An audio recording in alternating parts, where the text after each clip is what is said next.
අයිබෝන් සුබ දවසක් මානව ලෝක YouTube නාලිකාවට ඔබ සාදරයෙන් පිළිගන්නවා.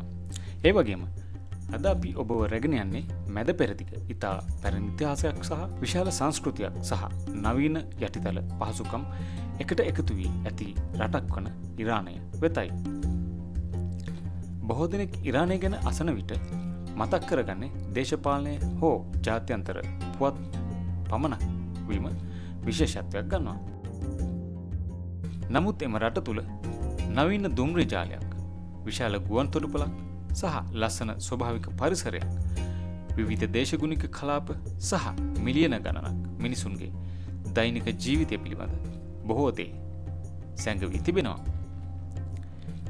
එහෙනම් වීඩියෝ අවසාන දක්වාම නරඹන්න.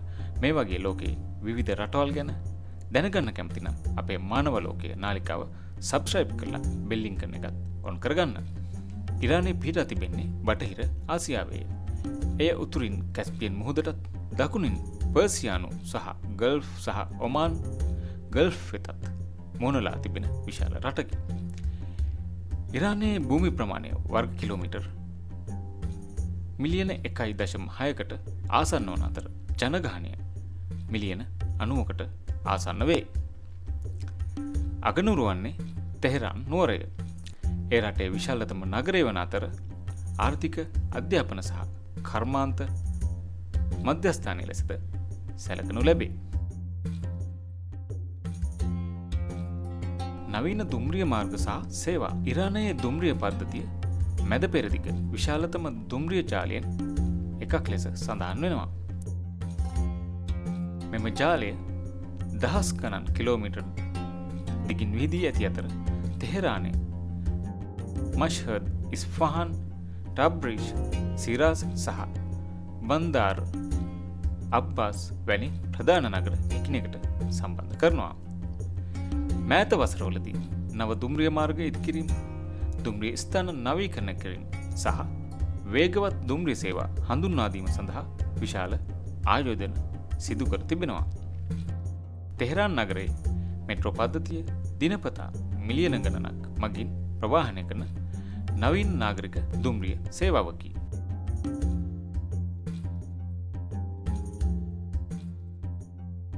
මගී ප්‍රවාහනයට අමතරව භාණ්ඩ ප්‍රවාහනය සඳහා දුම්රිය ජාලය ඉතා වැදගත් වන අතර චීනය, මධ්‍යම ආසියාව සහ යුරෝපය සම්බන්ධ වන ප්‍රවාහන මාර්ගවල කොටස් ලෙසද ඉරානය සැලකේ.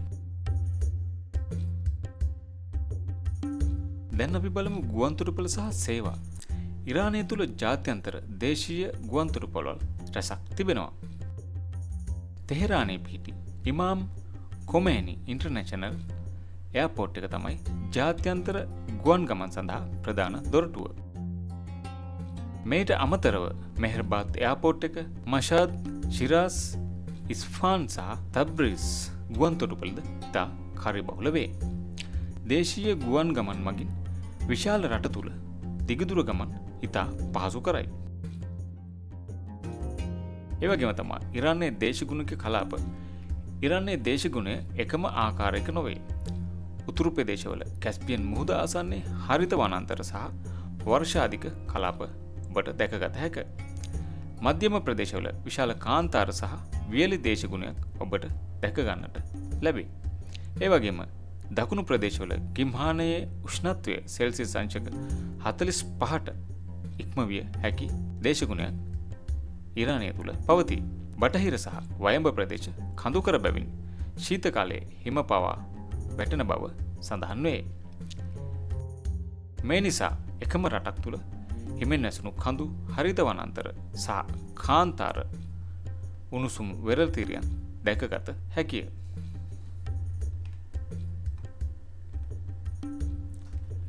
ඉරානයේ ජන ජීවිතය. ඇත්තටම ඉරානයේ ජනතාව බහුතරයක් පර්සියානු සම්භාවයක් ඇති අය වන අතර අසීර්, කුර්දිෂ්, ලූර්, බලුචි සහ අරාබි ජන කණ්ඩායම් මෙහි ජීවත් වේ. මෙහි රාජ්‍ය භාෂාව පර්සි භාෂාව වන අතර පවුල් සම්බන්ධතා, අධ්‍යාපනය සහ ආගන්තුක සත්කාරය ඉරාන සංස්කෘතියේ වැදගත් අංගයක් ලෙස සඳහන් වේ. නගරවල ජීවිත නවීන වන අතර විශාල shopping malls, විශ්වවිද්‍යාල, උද්‍යාන සහ කැෆේ සංස්කෘතියක්ද තෙහෙරානය තුල පවතී. ඉරාන ආර්ථිකය ඉරානය ලෝකයේ විශාලතම තෙල් සහ ස්වභාවික වායු සම්පත් ඇති රටවල් අතරින් විශේෂත්වයක් ගන්නවා. තෙල් කර්මාන්තයට අමතරව වාහන නිෂ්පාදනය, වානේ, සිමෙන්ති, කුෂිකර්මය සහ පළතුරු, පිස්ටා, කුංකුම සහ කාපට් නිෂ්පාදනයෙන්ද රටට විශාල ආදායමක් ලැබෙනවා.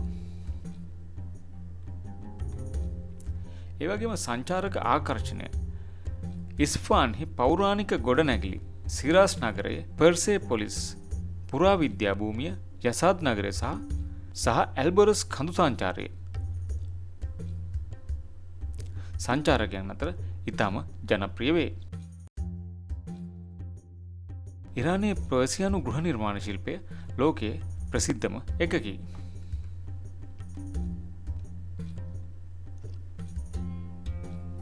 ඒ වගේම තමයි ඉරානයේ ආහාර ඉතාමත් රසවත් සහ සුවඳවත් ලෙස ප්‍රසිද්ධියක් ලබනවා.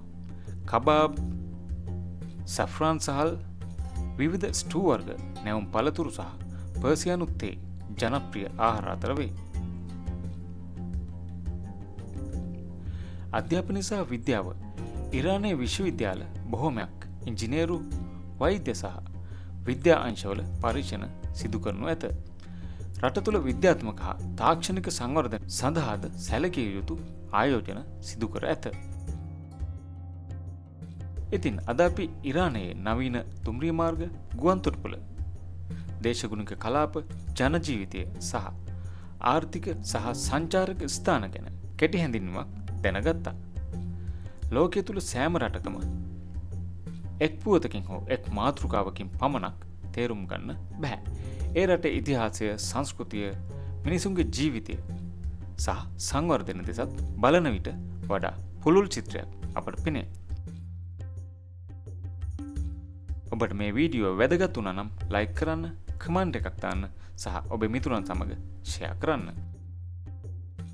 නැවතත් තවත් රසවත් ලෝක සංචාරකින් හමු වෙමු. එතෙක් ඔබ සැමට ජය. සුබ දවසක්.